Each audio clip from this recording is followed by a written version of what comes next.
परंतु अब तुम दोनों के हक के आगे विवश हो चुका हूं। वैसे सम्मोहन अस्त्र की काट है मेरे पास। अरुणास,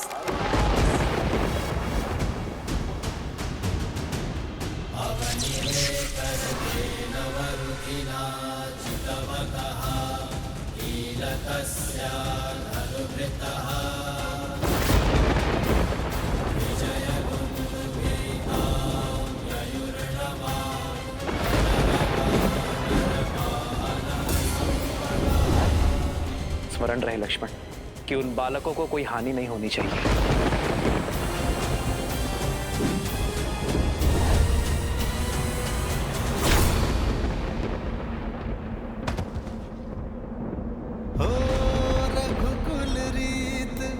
सदा चलिया प्राण जाए पर वचन न जाए। देख क्या रहे हो?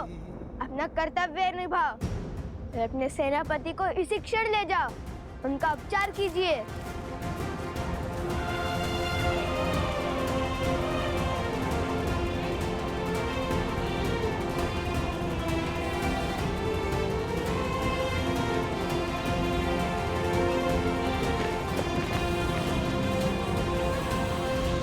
हे ईश्वर, क्षमा करें हमें। हमने प्रभु श्री राम के अनुज को अछेत किया है, किंतु माता सीता और प्रभु श्री राम के साथ के लिए हमें ये करना ही पड़ा।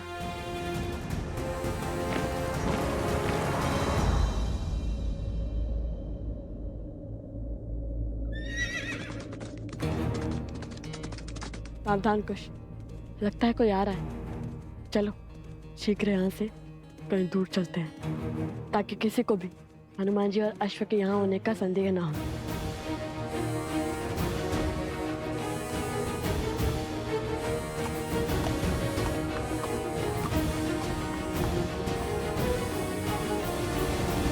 भगवान वाल्मीकि के आश्रम का मार्ग जानते हो? हाँ, सामने चलते जाइए। किंतु आपको वहाँ क्या कार्य है? हम दो ऋषि कुमार लव कुश के लिए महाराज धन्यमाली का संदेश लेकर आए हैं। फिर कहीं जाने की आवश्यकता नहीं है, हम ही लव कुश हैं। बताइए क्या संदेश है? ये लीजिए। धन्यवाद।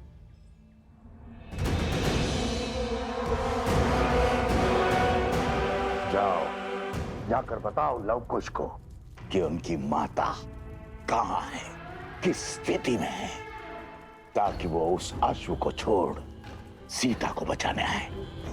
और मैं अश्वमेध का अश्व पुनः चुराकर अपने प्रतिशोध का प्रथम पड़ाव पूर्ण करूं। किंतु महाराज, हाँ वो हनुमान हुआ तो? हनुमान?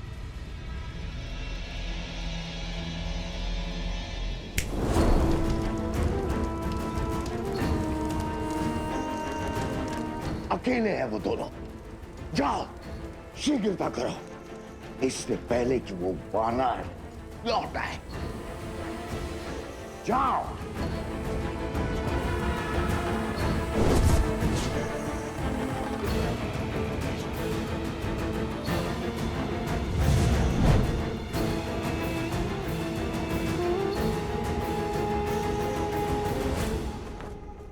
तुम्हारी माता को हमने बंदी बना लिया है। यदि उनके प्राण प्रिय है तो शीघ्र मेरे सम्मुख प्रस्तुत हो जाओ।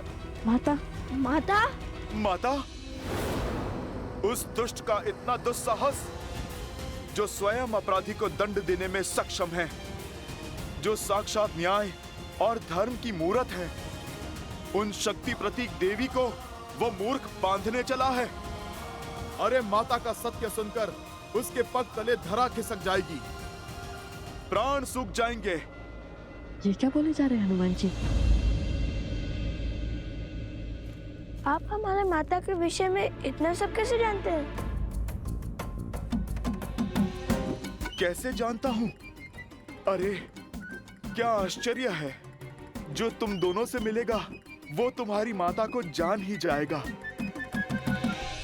इतने मेघावी पुत्रों को जन्म देने वाली माता साधारण थोड़ी ना हो सकती हैं। स्वयं तो क्या इस संसार की सुरक्षा का दायित्व उठा सकती हैं वो। बात तो उचित है। और फिर जब वो राजा आप दोनों के प्रताप का बखान सुनेंगे, आप जैसे शूरवीरों से भिड़ेंगे, तो पश्चाताप के अतिरिक्त बचेगा ही क्या उसके पास। अच्छा ठीक है, बहुत ही प्रशंसा। चलो कुछ शीघ्र चलते हैं, माता संकट में होगी, हमें शीघ्र अतिशीघ्र वहां जाना होगा। और इस अश्व का क्या? हमारे जाने के बाद किसी ने उसे चुरा लिया तो?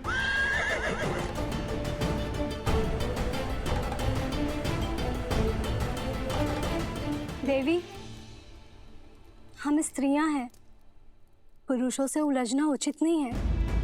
आप हमारे साथ आइए, मंदिर के पिछले द्वार से निकल जाइए। आज आपकी चिंता ने मेरे चित्त को इस समाज के सत्य का दर्शन करवा दिए और राम राज्य में स्त्रियों की स्थिति का भी।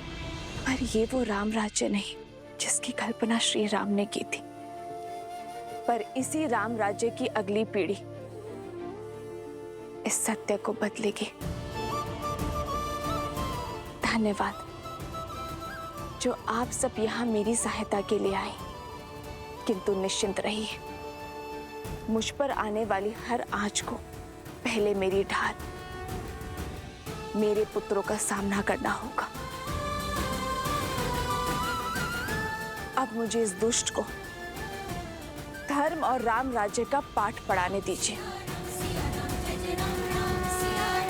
आप चिंता के बंधन में मत पड़िए, आप बस मुझे इस बंधन से मुक्त कीजिए और बस आज्ञा दीजिए। मैं यूं गया और उस दुष्ट को पाठ पढ़ाकर यूं आया। नहीं नहीं नहीं, कितने जत्नों से बांधा है हमने आपको। अरे ऐसे कैसे खोल दे? नहीं नहीं, आप पे नहीं जाएंगे। ठीक है, मैंने समर्पण किया है अपनी इच्छा से। आप अपने सेवक पर विश्वास रखकर निश्चिंत होकर जाइए माता की रक्षा के लिए। इस अश्व की रक्षा मैं करूंगा, ना किसी का कोई छल चलने दूंगा और ना ही बल। और यदि किसी ने प्रयास किया भी तो आपके आने तक उसे यहीं पर बिठा लूंगा। धन्यवाद हनुमान जी। श्री गुरु चरण सरोज रज। विजयी भवा। आप शीघ्र जाओ, मेरी माता की और अपनी माता की रक्षा करो।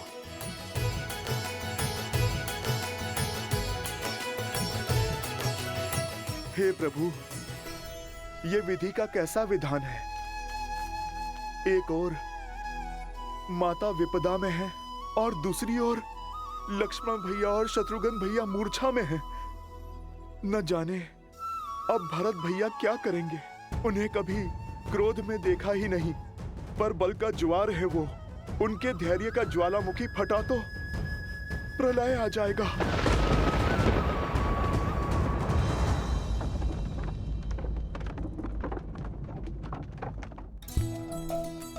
अरे पकड़ो। बच गया।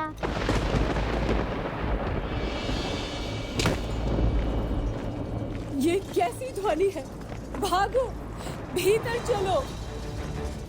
प्रतीत होता है बड़ी विपदा आने वाली है। ये वायु के वेग को चीरता हुआ किसका रथ आ रहा है?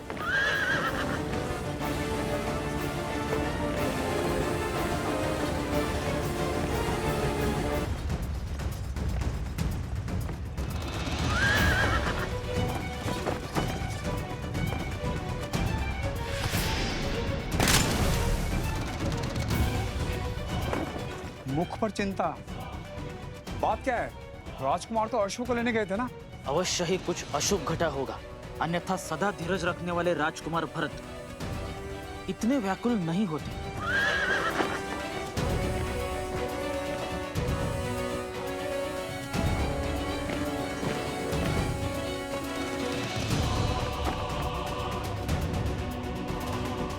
भैया, लक्ष्मण भी शत्रुघ्न की भांति सम्मोहन अस्त्र के वार से मूर्छित हो गया है।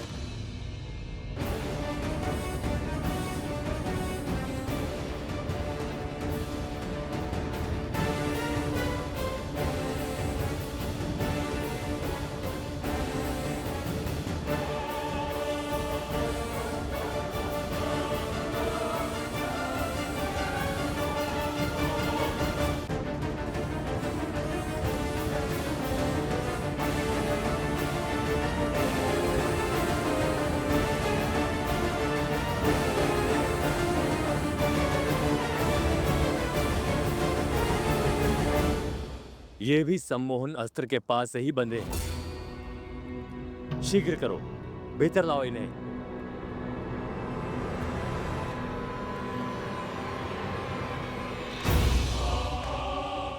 लक्ष्मण, उन बालकों के दुस्साहस ने उसे बलि चढ़ा दिया है।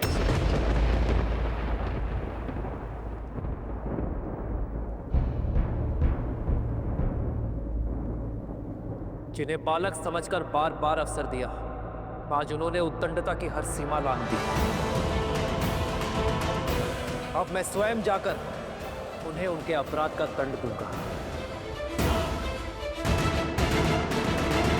भैया, लक्ष्मण भी शत्रुघ्न की भांति सम्मोहन अस्त्र के वार से मूर्छित हो गया है। उन बालकों के दुस्साहस ने उसे बलि चढ़ा दिया है। सदा चलिया प्राण जाए पर वचन न जाए। मेरे तो माता पिता बंधु सखा सब कुछ आप ही है ना भैया। मैं आपके बिना कैसे रह पाऊंगा? मैं नहीं रह पाऊंगा भैया। आप मुझे आज्ञा दीजिए भैया, मैं उन दोनों ऋषि कुमारों को आपके समक्ष लेकर आऊंगा। उनके बल और अभिमान को चूर चूर करके। उनका इतना दुस्साहस, इन ऋषि कुमारों को दंड देना ही होगा। सर्वशक्तिशाली राज अनुजों को बांधने वाले बालक सामान्य नहीं हो सकते। ये अवश्य कोई असुर हैं, या कदाचित ये असुरों के साथी हैं।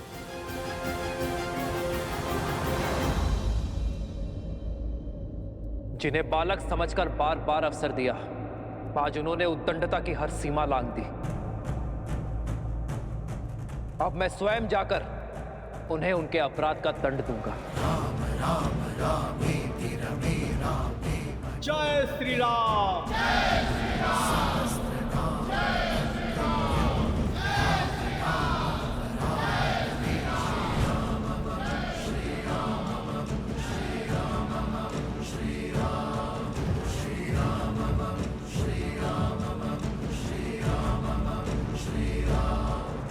महाराज,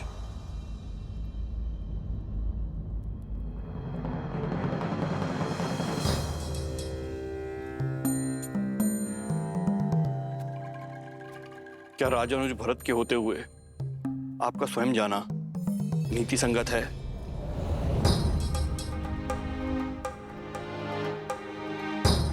मेरी दृष्टि में जितना सम्मान आपके लिए है आचार्य, उतना ही सम्मान आपके शब्दों का भी है।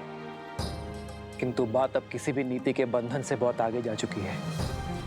एक एक करके उन ऋषि कुमारों ने पहले मेरी सेना को, फिर मेरे भाइयों को परास्त किया। कुछ तो है आचार्य जिसे हम समझ नहीं पा रहे। कुछ तो है जिसका ज्ञान होना अति आवश्यक है। मैंने धैर्य थामकर उन ऋषि कुमारों के कर्मों के पीछे का कारण जानना चाहा, किंतु अब और नहीं, क्योंकि अब प्रश्न नीति का नहीं, राम के कर्तव्य का है।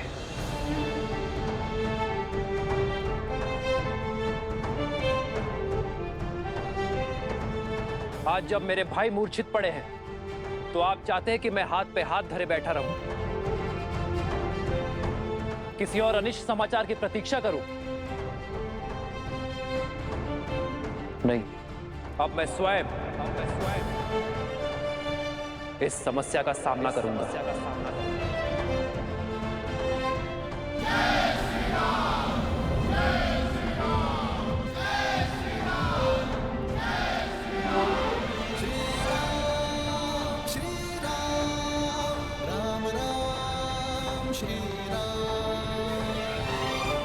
भैया ने जब गुरुवर की बात नहीं मानी तो मैं कैसे? जिस क्षण की प्रतीक्षा थी वो आ गया है।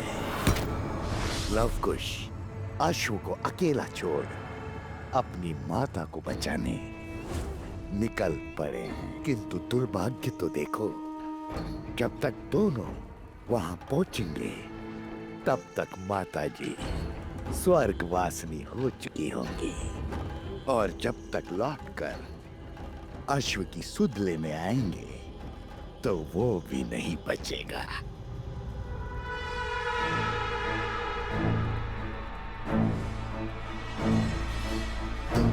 सीता,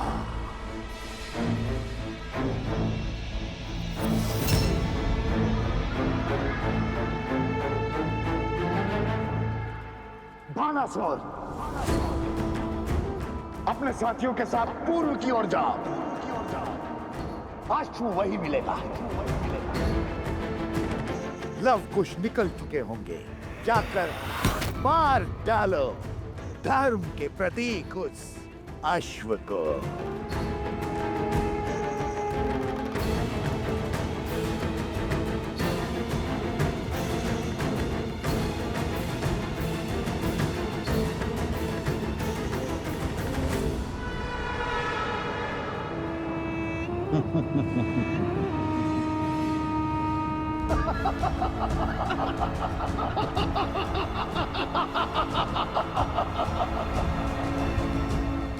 यहाँ तो कोई नहीं बचा तुम्हारी सहायता को। यहाँ कोई नहीं बचा तुम्हारी सहायता को। चलो अपने घर और अपने परिवार का पता बता दो। तुम्हारा सिर काट कर वही भिजवा दूंगा। तुम्हारा सिर काट कर वही भिजवा दूंगा।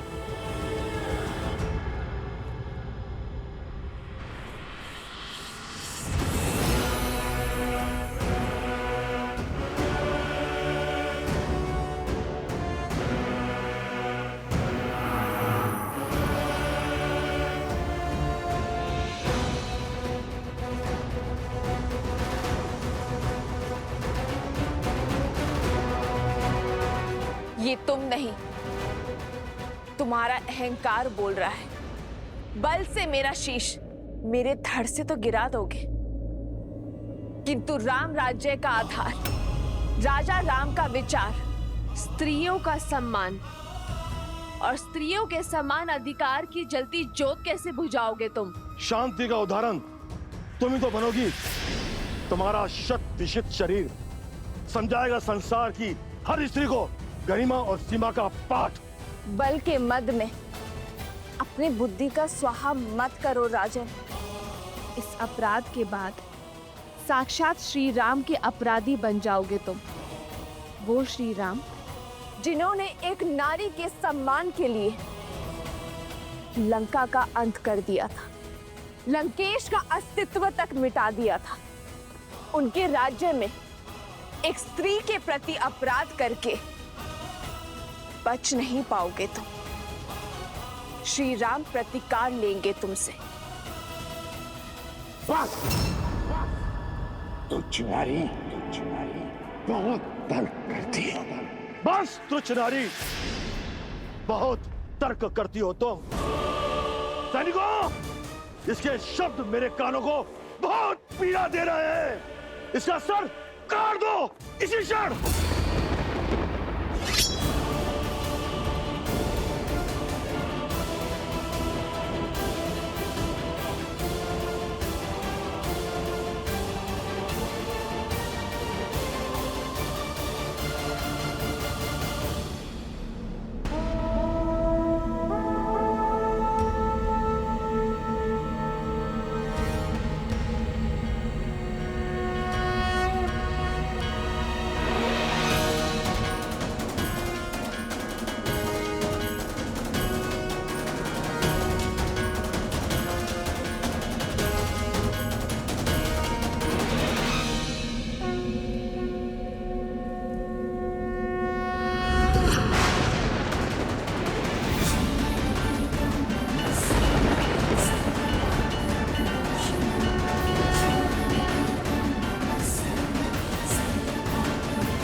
सावधान!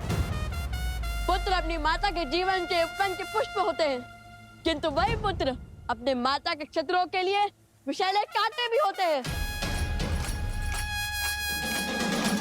जिसने भी हमारी माता को क्षति पहुंचाने का दुस्साहस किया, वो हमारे दंड का भागीदार बनेगा। अब तुम्हारे पाप का प्रायश्चित अभी आरंभ होगा राजा धन्यमाली। हमारी माता को स्पर्श करने से पहले यम पाश तुम्हें स्पर्श करेगा।